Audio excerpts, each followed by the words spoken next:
quand l'opposition fait rage. Alors moi, je ne sais pas vous, mais moi personnellement, il y a des temps où j'ai comme l'impression, le sentiment qu'il y a une forte oppression dans ma vie. Que ce soit autour de moi ou que ce soit dans mon propre cœur, il y a des temps où tout est difficile. Il y a des temps où je sens que ça devient lourd ou que ça devient difficile dans la vie.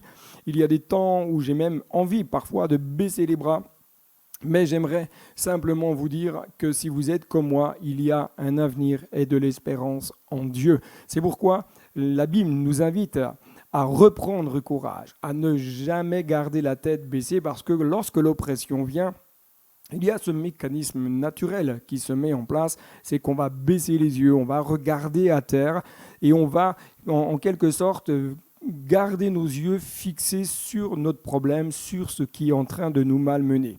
Dieu trace un chemin pour votre vie. Dieu trace un chemin pour votre couple. Dieu trace un chemin pour vos enfants. Dieu trace un chemin pour votre entreprise et Dieu trace un chemin pour votre Église. Proclamez cette parole que le prophète Jérémie va citer. Dieu a pour moi des projets de paix et non de malheur. C'est un texte que beaucoup de personnes connaissent, mais parfois ont du mal à en saisir le sens ou simplement ont du mal à se l'approprier. Ce texte est pour vous.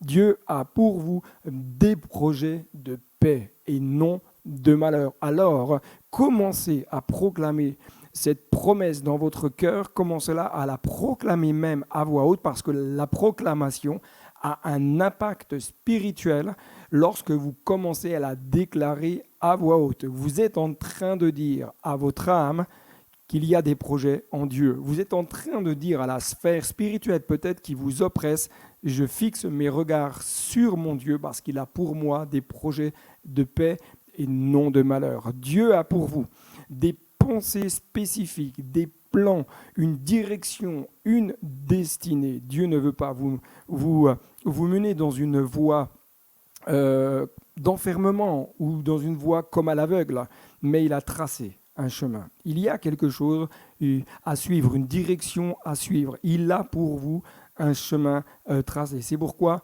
laissez Dieu vous guider par son esprit, laissez-le vous mener là où il veut vous bénir, laissez-le vous fortifier par sa puissance. Collaborez avec Dieu, collaborez avec son esprit. N'essayez pas de marcher tout seul ou d'avancer tout seul. Appuyez-vous sur Dieu et demandez l'aide du Saint-Esprit dans votre quotidien. Je vous encourage à persévérer, je vous encourage à lever les yeux et à proclamer cette parole extraordinaire. Dieu a pour moi des projets de paix et non de malheur. Que Dieu vous bénisse. Je vous dis donc à très bientôt. Si vous avez aimé cette vidéo, n'hésitez pas à la liker, à la partager, à laisser un commentaire en bas de celle-ci. Que Dieu vous bénisse et à très bientôt. Bye bye.